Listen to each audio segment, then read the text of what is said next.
Look, Lois, don't you have anything else to do besides tag along after me? Not at the moment. Sorry.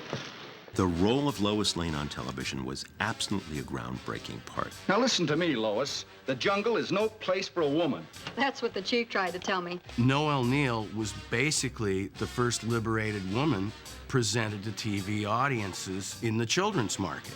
You're up to something, and I'm going to find out what it is. Noel was the first woman reporter, and she was just doing it and having a lot of fun. A burglar alarm. That means a story. Okay, Lois. It's your scoop.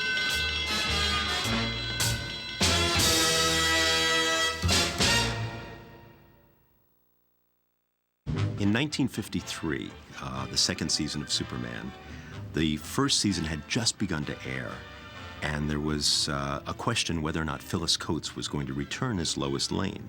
As it was, she didn't.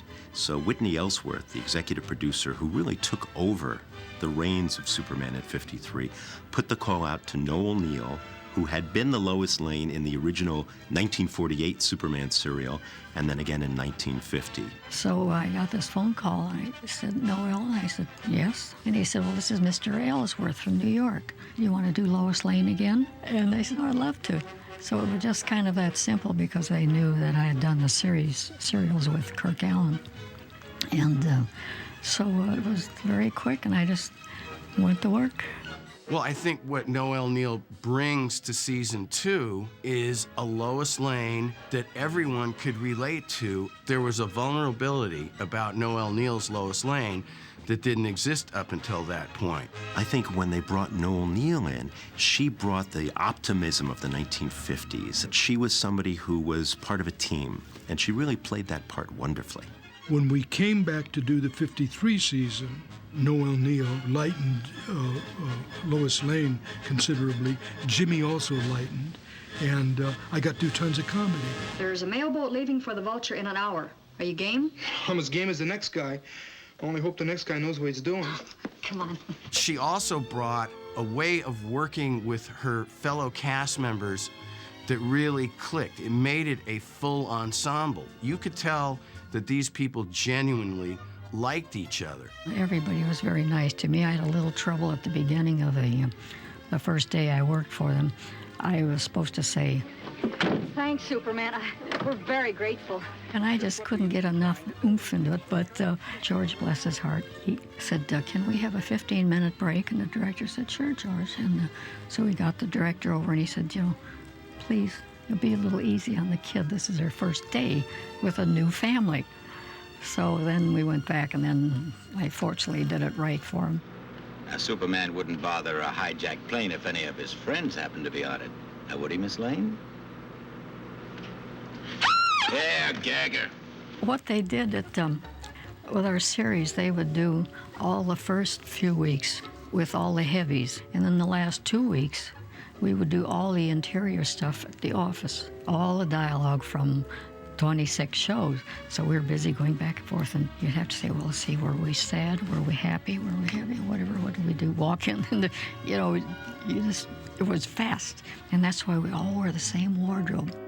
Hello, Lois. Did you get your story on the holdup? Oh, there wasn't a holdup, just a short circuit in the alarm. But I got something better. Oh? Story of Superman preventing a subway collision. Yes, I heard about it. Biggest story of the week. Too bad you missed it. I was always trying to get the story ahead of Clark Kent. I think it was just that she was the only girl and had to really hop to it to beat everybody out or get a story.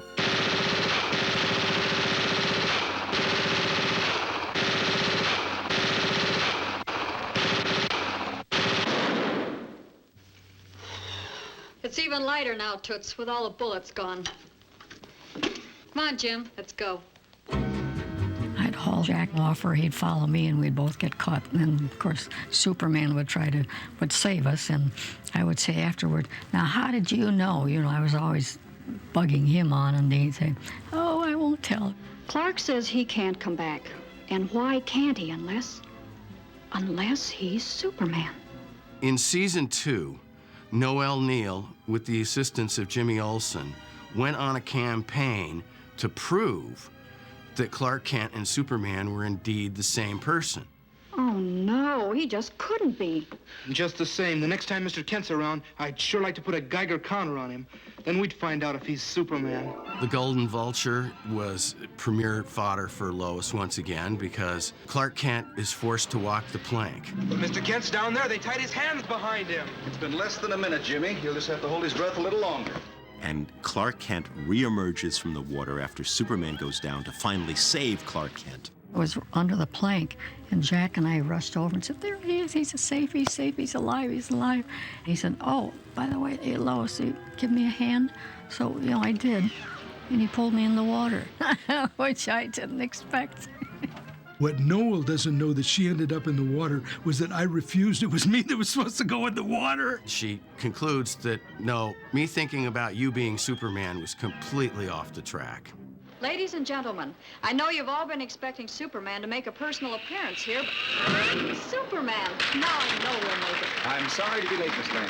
Superman needs Lois Lane to be the hero he is. And it's because at the end of the day, when he saved the Earth, he still can't get the girl. I think Lois Lane allows us to see the greatness of Superman because she believes it herself. I think Noel, with her cheerfulness and buoyancy as a newspaper woman, absolutely was an icon for young women who wanted to become reporters later and are all over the place now. And even nowadays, that they say, well, gee, when I was young and saw your show, they said they went on to get into the television or the radio or publicity or newspapers. So it gives you a nice warm feeling, to know you did something good for people. Clark Kent isn't going to have this story all to himself.